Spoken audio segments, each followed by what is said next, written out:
Failure by the Mexican band Nortec Collective. This is Democracy Now!, democracynow.org, The War and Peace Report.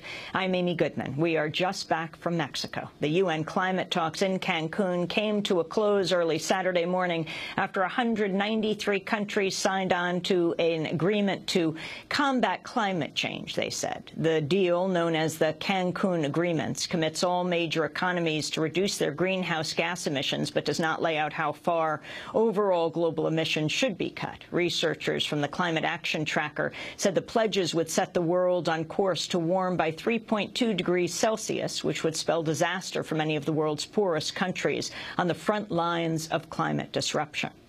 The deal also establishes a green climate fund and reaffirms a goal of raising an annual $100 billion in aid for poor countries to combat climate change by 2020. The agreement does not include a commitment to extend the Kyoto Protocol beyond 2012, when its first period expires. Kyoto is the only treaty that binds rich nations to cut their emissions. However, the Cancun Agreement was hailed as a victory for preventing a complete collapse of the UN climate negotiations. Connie Hedegaard, the European Union Climate Commissioner, said the deal was an extension of last year's controversial Copenhagen Accord. That, as always at these COPs, it took a while. It took many hours, many efforts, but we succeeded in the end, getting a substantial deal done. You can say that we took the first steps in Copenhagen. Now they are included in the UN text. We took some further steps also here that we decided in Cancun on adaptation, on forestry, on technology, on finance, on a number of issues. The Cancun Agreement was reached despite the objections of one country, Bolivia.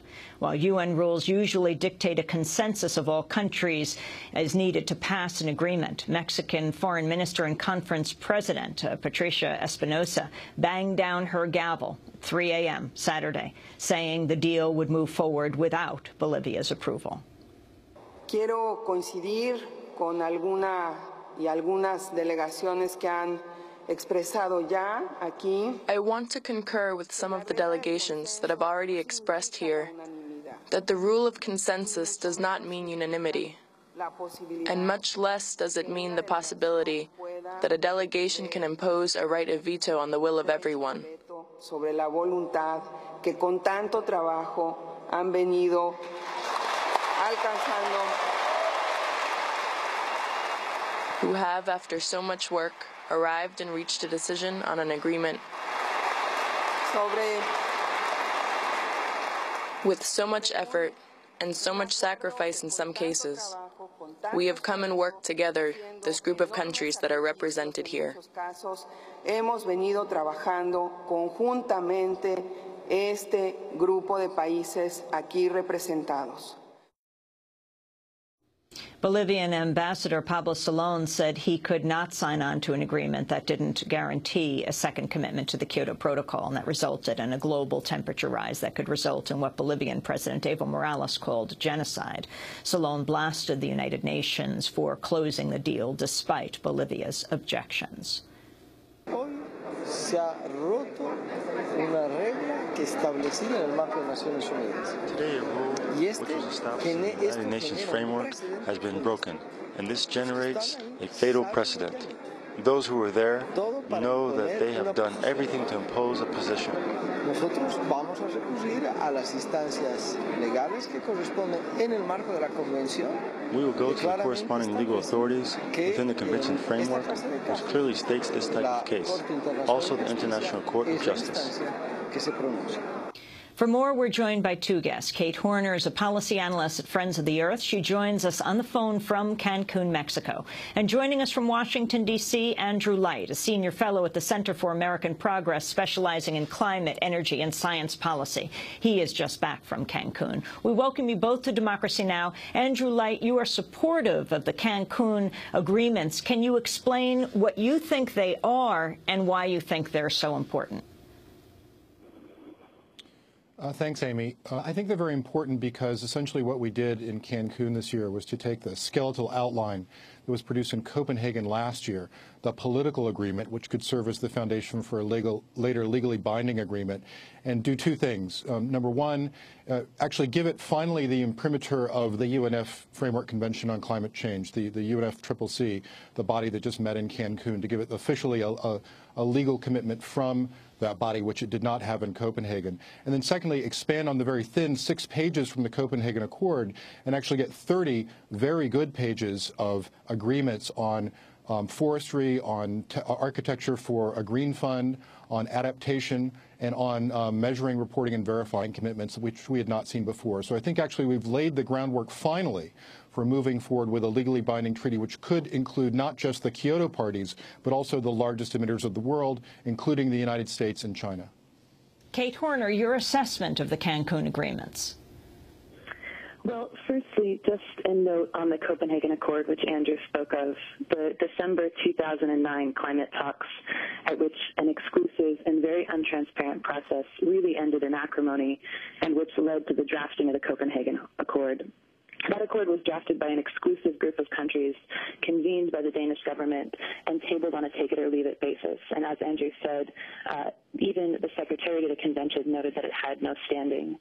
And it was met with such disdain by several countries because it takes a very weak and ineffective approach in which countries merely pledge their domestic action, regardless of whether in the aggregate it leads up to a target that will keep the world safe.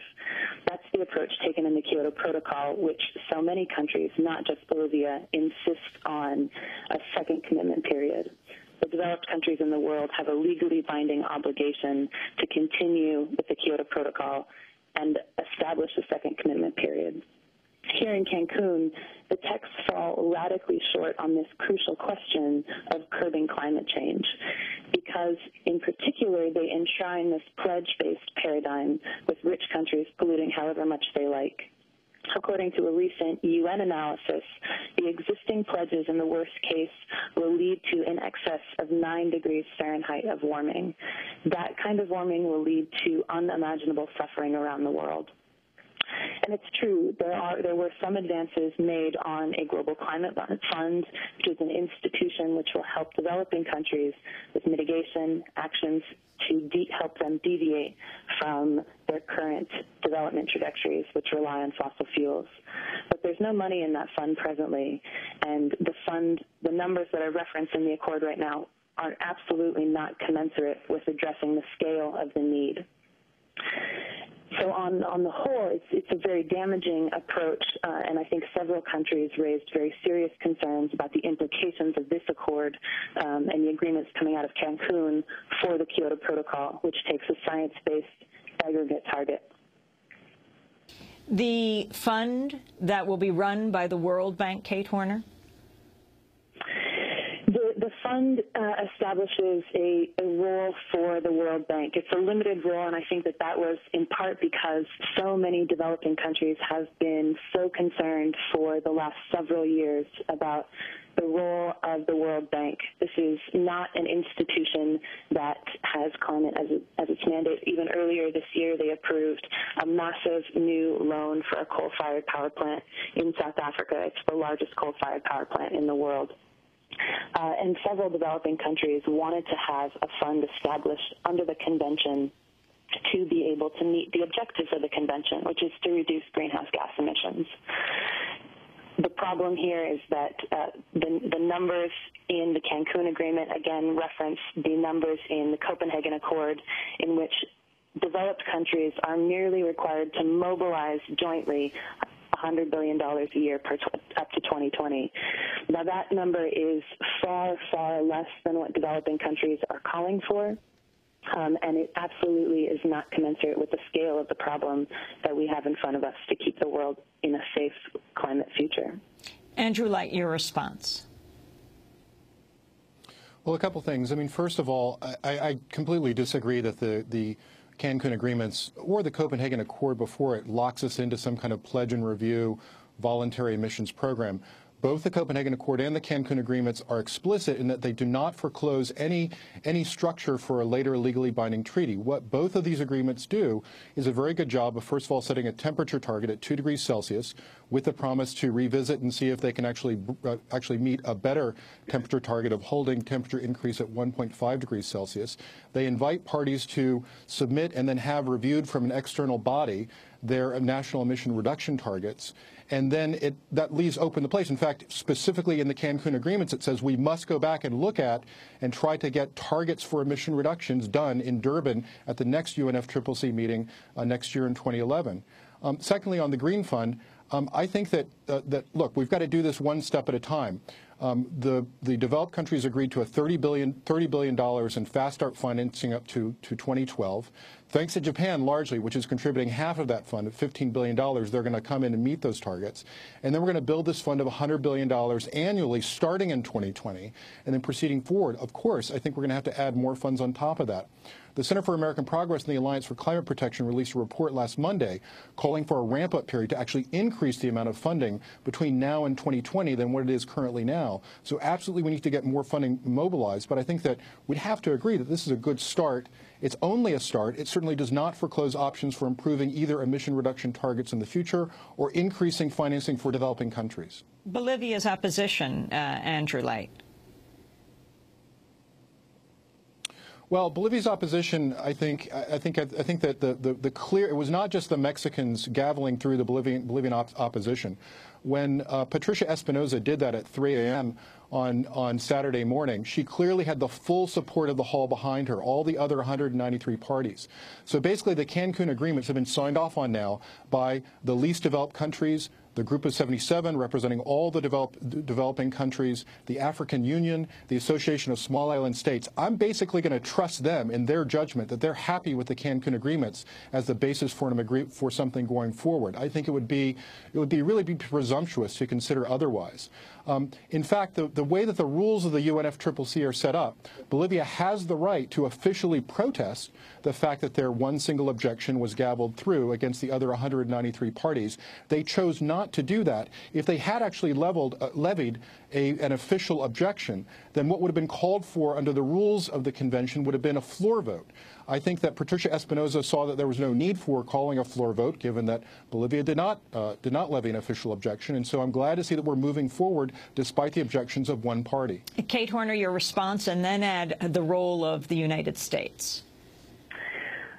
Well, firstly, I think it's important to note why Bolivia objected. At every turn in the climate negotiations, Bolivia has been a forceful and courageous advocate for what's actually needed to address this problem. I would also note that in several instances, Bolivia has come under extreme pressure from the United States in particular. As I'm sure many of you saw, last week, there was a WikiLeaks article which revealed what we have known for some time. The United States is willing to use its development assistance to pressure other countries to sign up to agreements that are weak and ineffective. That was certainly true of the Copenhagen Accord, and I think that that kind of pressure on poor developing countries was certainly present here. Even 8 hours before that agreement was adopted, Tosi Mupana, the chair of the Africa Group, said a new paradigm based on an accord that was only taken note of does not keep Africa safe. It's nothing more than a pledging club. It's true that no other objected, but I think it's also important to bear in mind that these are countries that desperately need to make progress on some issues, and they were under an extreme amount of pressure to accept even the small offers that were made by developed countries on establishing a fund. Again, though, the core elements of this negotiation on emissions reductions were far, far less than what is needed and didn't actually make any advances on what happened in the accord. Developed countries submitted pledges that has, over the course of the last year, been analyzed, and as I said earlier, will lead to extreme, dangerous climate change. There was no political change from those countries, and so I think that's very dangerous as well.